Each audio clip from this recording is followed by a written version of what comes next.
ఆస్తి కోసం చెల్లెల్ని, అదేవిధంగా తల్లిని కూడా చివరకు రోడ్లో వేసిన మనిషి ఎవరైనా ఉన్నారంటే అది జగన్మోహన్ రెడ్డి గారు. ఆయనే ఒక పెద్ద వెన్నుపోటుదారుడు. మళ్ళీ ఈరోజు వెన్నుపోటు అని చెప్పి కొత్త డ్రామాకు తెరలేపినావు. అదేవిధంగా మెగా డిఎస్సి అన్నావు. 5 సంవత్సరాల్లో ఒక్కసారైనా డిఎస్సి పెట్టావా అని చెప్పి అడుగుతా ఉండా. ఈ రోజు కూటమి ప్రభుత్వం వచ్చిన తర్వాత 16,000 పైచిలకు డిఎస్సి పోస్టులకు నోటిఫికేషన్ ఇచ్చి జూన్ నెలాఖరు లోపల భర్తీ చేస్తామన్న ఈ ప్రభుత్వ చిత్తశుద్ధి ఇది వెన్నుపోట.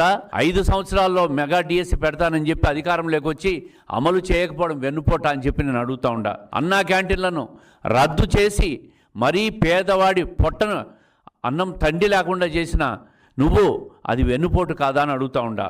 బీసీ, ఎస్సీ, ఎస్టీ, మైనారిటీ సప్లాన్లో నిధులు మళ్లించి సామాజిక న్యాయానికి వెన్నుపోటు పొడిచిన మీరు మళ్ళీ ఇతరుల మీద వెన్నుపోటు అని మాట్లాడుతూ ఉన్నారు. తెలుగుదేశం ప్రభుత్వం వచ్చిన తర్వాత 70%, మొదటి సంవత్సరంలోనే 70% హామీలన్నీ కూడా అమలు చేశాం. ఈ దేశంలో 4,000 రూపాయలు పెన్షన్ ఏ రాష్ట్రంలో కూడా అమలు చేయడంలా.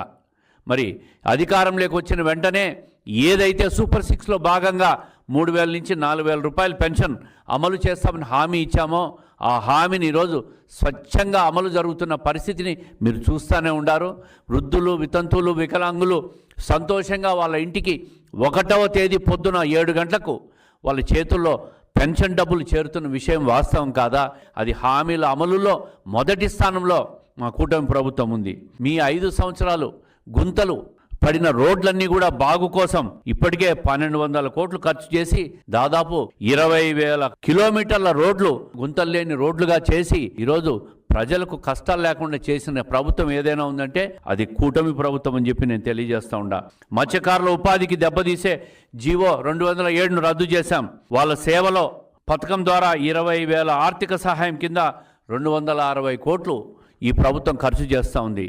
మీరు రద్దు చేసిన అన్నా క్యాంటీన్లను ఈరోజు పునరుద్ధరించాం. ఇసుక పథకాన్ని కొనసాగిస్తున్నాం. ఈరోజు ప్రజలకు అత్యంత స్వల్పమైన తక్కువ రేట్లలో ఈరోజు ఇసుక అందుతూ ఉంది. ప్రజలకు ఎక్కడా కూడా మీలాగా ఇసుక మాఫియాలు, మద్యం మాఫియాలు, మట్టి మాఫియాలు, ఎర్రచందనం మాఫియాలు అన్నీ కూడా ఈరోజు తెలుగుదేశం ఈ ప్రభుత్వం వచ్చిన తర్వాత ప్రతిదీ అరికట్ట